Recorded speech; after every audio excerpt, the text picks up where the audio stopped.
ठीक है लोगों, याद है कैसे पेड्रो सांचेज ने लगभग 5 लाख अवैध प्रवासियों को वैध कर दिया था? हाँ, याद है ये बहुत पहले की बात नहीं है। ये वही लोग हैं जिन्हें पेड्रो सांचेज बड़ी संख्या में स्पेन में ला रहे हैं। हाँ, इसे देखो, ये लोग अपनी प्रतिभा दिखा रहे हैं। ये डॉक्टर और इंजीनियर लाखों की संख्या में यूरोप आ रहे हैं।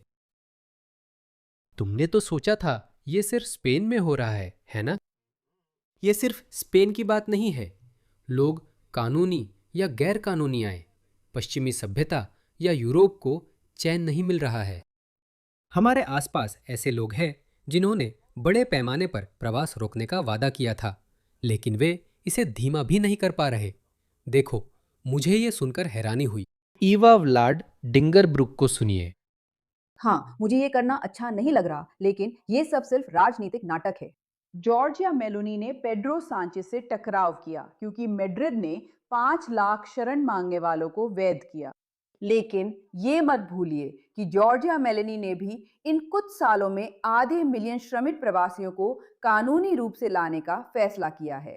तो आखिरकार नतीजा एक ही है। दोनों ही अपने देश की मूल आबादी को तीसरी दुनिया के प्रवासियों से बदल रहे हैं, क्योंकि जॉर्जिया मेलोनी जिन श्रमिकों को लाने का फैसला कर चुकी हैं, वे मुख्य रूप से मध्य पूर्व एशिया, खासकर पाकिस्तान और भारत और अफ्रीका से आते हैं। तो आप जानते हैं, मुझे सच में फर्क नहीं पड़ता कि हमारे लोगों को कानूनी या अवैध प्रवासियों से बदला जा रहा है।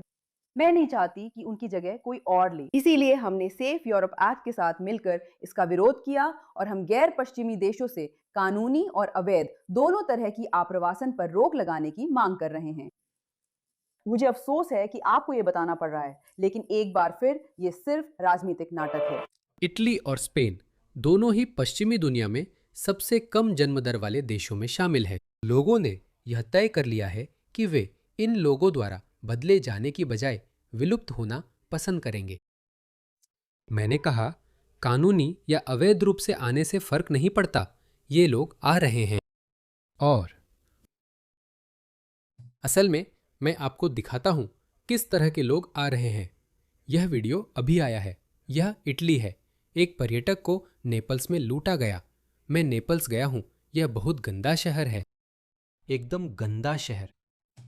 देखिए, यह आदमी अपनी पत्नी के साथ है और दूसरा उसकी चेन छीनने की कोशिश करता है। वो हैरान होकर सोचता है, इसे देखो।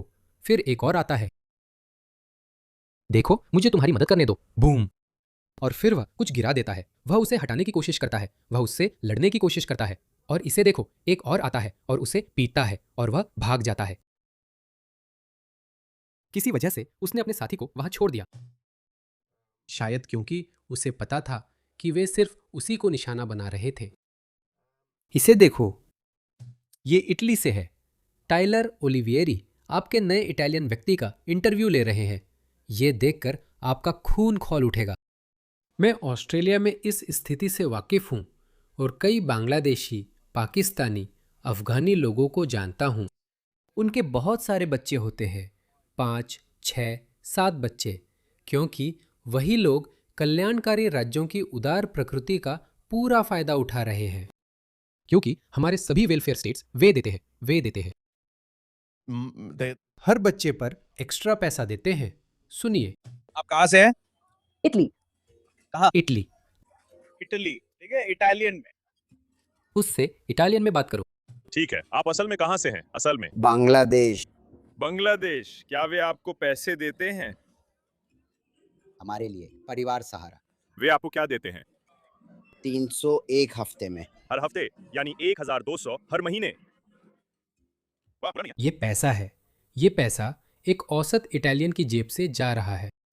अगर आपके पास दान करने के लिए इतना पैसा है, तो आप अपने मौजूदा पेंशन धारकों की पेंशन क्यों नहीं बढ़ा देते? मुझे शक है। रुको, जब तक तुम देखो, ये आदमी इटली की अर्थव्यवस्था में योगदान नहीं दे रहा। और ये अच्छा है।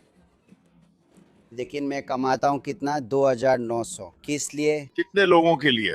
मेरे पास 5 है। कैसे हो? 5 बच्चे, 5 बच्चे, 5 बच्चे, 5 बच्चे। आपको प्रति बच्चे कितना मिलता है? बच्चे का लाभ 140 एक महीने में। हर महीने 140 अतिरिक्त मिलते हैं। ये क्या है? 700, लगभग 700 यूरो अतिरिक्त, जो भी उसे पहले से मिल रहा था उसके ऊपर 2300 प्लस 700, 3000, बिना कुछ किए 3000। कुछ नहीं, उसकी दाढ़ी है। देखो, ये आदमी इस्लामवादी है। रुको, जब तक उसकी फैमिली ना देख लो। 1 महीना हो गया। तो हर बच्चे के लिए हर महीने अतिरिक्त 140। हाँ, बढ़िया। वो बांग्लादेश से 5 बच्चों को इटली और फिर आयरलैंड लाया। सरकार से पैसे लेता है। फिर हम उस व्यक्ति के बच्चों से मिले जो इटली में जन्मे और नागरिक हैं। 4 दृष्टिकोण। इसे देखो, इसे देखो, ये सब बड़े होने वाले हैं। वे इटली से नफरत करेंगे। वे पश्चिमी संस्कृति और सभ्यता से नफरत करेंगे। इनकी हालत देखो। माफ करना दोस्तों, बहुसांस्कृतिकता असफल रही और ये लोग यही कर रहे हैं, रुक भी नहीं रहे। ईवा ने दिखाया, ये इसे और बढ़ा रहे हैं। ऐसे 5 लाख लोग इटली में आने वाले हैं।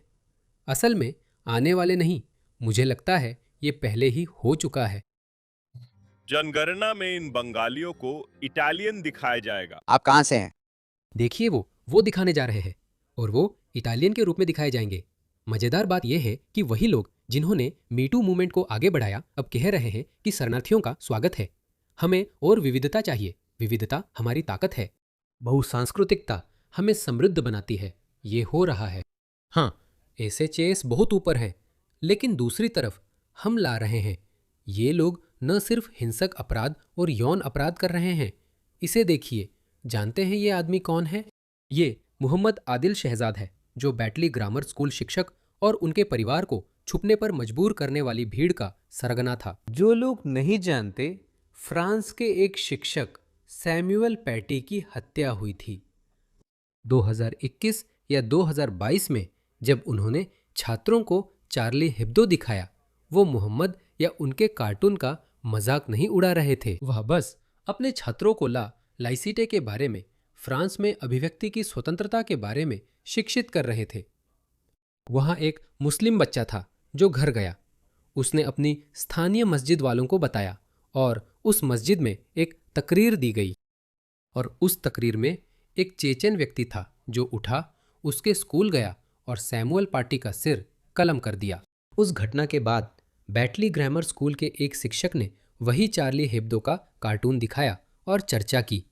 मुसलमान फिर वही इस्लामी हरकतें कर रहे थे। ये आदमी उसके पीछे था, लेकिन कहानी यही खत्म नहीं होती। उसका सरगना और अनुयायी इस्लाम के दुश्मनों से लड़ रहे थे। उसे वेस्ट यॉर्कशायर पुलिस से हाल ही में पुरस्कार मिला है। हमारी पुलिस, हमारी नौकरशाही, हमारी सरकारें, हमारे संस्थान, हर कोई इन लोगों का समर्थन कर रहा है।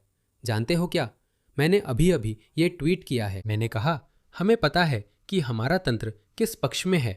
तंत्र कोई भी हो, खासकर यूके का। चलिए यूके की ही बात करें।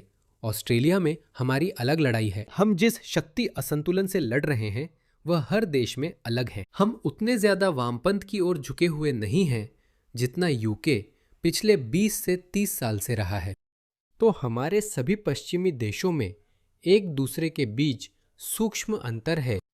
लेकिन हम जानते हैं कि यूके की व्यवस्था बहुत हद तक ब्रिटेन विरोधी है, या ब्रिटिश लोगों के खिलाफ है, या ब्रिटिश संस्कृति के खिलाफ है। लेकिन एक तरह से यह अच्छी बात है। यह अच्छी बात है। उन्होंने अपना असली चेहरा दिखा दिया है। उन्होंने अपनी असली पहचान उजागर कर दी है। इसी कारण यह मूल निवासियों के संकल्प को मजबूत कर रहा है कि वे इस्लाम को ब्रिटेन से बाहर करें। मैं अभी खत्म नहीं हुआ, एक और खबर साझा करता हूं। यह वीडियो बहुत हिंसक है, इसलिए मैं आपको यहाँ वास्तव में क्या हो रहा है वो नहीं दिखाऊंगा। और ये फ्रांस है, तो ठीक है। आज हमने क्या क्या कवर किया? हमने इटली को कवर किया है, हमने स्पेन को कवर किया है, हमने ब्रिटेन को कवर किया है। चलिए इस वीडियो का अंत इस हफ्ते की सबसे बुरी खबर के साथ करते हैं। इन उत्तर अफ्रीकी प्रवासियों ने एक 17 साल के फ्रांसीसी लड़के को पीट पीट कर मार डाला। लड़का कोमा में रहने के बाद कुछ दिनों में मर गया। हमले के दौरान प्रवासियों को लड़के का मजाक उड़ाते सुना जा सकता था। मैंने वह वीडियो देखा है। दुर्भाग्य से वह बहुत विभत्स है। ये वही लड़का है, वह किसी का बेटा था। उस पर एक झुंड ने हमला किया, एक झुंड ने, और वे उसे लगातार लात मारते रहे, उसके सिर पर पैर रखते रहे, और आखिर में जब उसका शरीर बिना हिले पड़ा था तो आप उसे घुरघुराते हुए सुन सकते थे, या शायद उसे सांस लेने में दिक्कत हो रही थी। वो खर्राटे जैसा लग रहा था, लेकिन असल में वो सांस के लिए हाँफ रहा था। और ये शरणार्थी जो अत्याचार का शिकार हैं, जो अत्याचार और युद्ध से भाग रहे हैं, ये लोग सेल्फी ले रहे थे और विजय चिन्ह दिखा रहे थे। ये वही लोग हैं जिन्हें हजारों हजार की संख्या में यहाँ लाया जा रहा है। चाहे आप जॉर्जिया मेलोनी हो, जो इस वादे पर आई थी कि वह बड़े पैमाने पर प्रवास को उलट देंगी, या फिर कोई कट्टर वामपंथी, जागरूक, पागल कम्युनिस्ट समाजवादी जैसे पेड्रो सांचेज हों, इससे कोई फर्क नहीं पड़ता। यही वजह है कि ऑस्ट्रेलिया में, दोस्तों, ऑस्ट्रेलिया में हमने पहले ही बहुसांस्कृतिकता का स्वाद चख लिया है। अफ्रीकी और सूडानी गैंग मेलबर्न की सड़कों पर खुलेआम उत्पात कर रहे हैं। हर हफ्ते किसी न किसी को काट काट कर मार डाला जाता है। मैंने न्यूयॉर्क में एक वीडियो देखा था। एक मध्य पूर्वी दिखने वाले आदमी ने सच में एक गोरे का हाथ काट दिया था। आप साफ देख सकते हैं कि उसका हाथ नहीं है, जैसे कि हाथ पूरी तरह से काट दिया गया है। वे सचमुच बाहर से आए हुए बर्बर लोग हैं। बर्बर, माफ कीजिए, हम चुप नहीं रहेंगे। हमें ऐसी भाषा का इस्तेमाल करना ही होगा। ये एक आपदा है। ये अभी भी हो रहा है। ये अभी भी हो रहा है। हम अभी, हो सकता है हमने और भी ज्यादा लोगों को जुटाया हो सकता है हमने बहुत से लोगों को जागरूक किया हो, क्योंकि माहौल बदल रहा है। उदाहरण के लिए ऑस्ट्रेलिया में माहौल बदल रहा है, लेकिन जमीन पर अब भी कोई कार्रवाई नहीं हो रही है। लाखों, अगर करोड़ों नहीं तो लोग अब भी यूरोप में आ रहे हैं। अमेरिका ने ट्रंप की वजह से रोक लगा दी, लेकिन गेट के अंदर इतने सारे गद्दार हैं, वे अंदर ही हैं।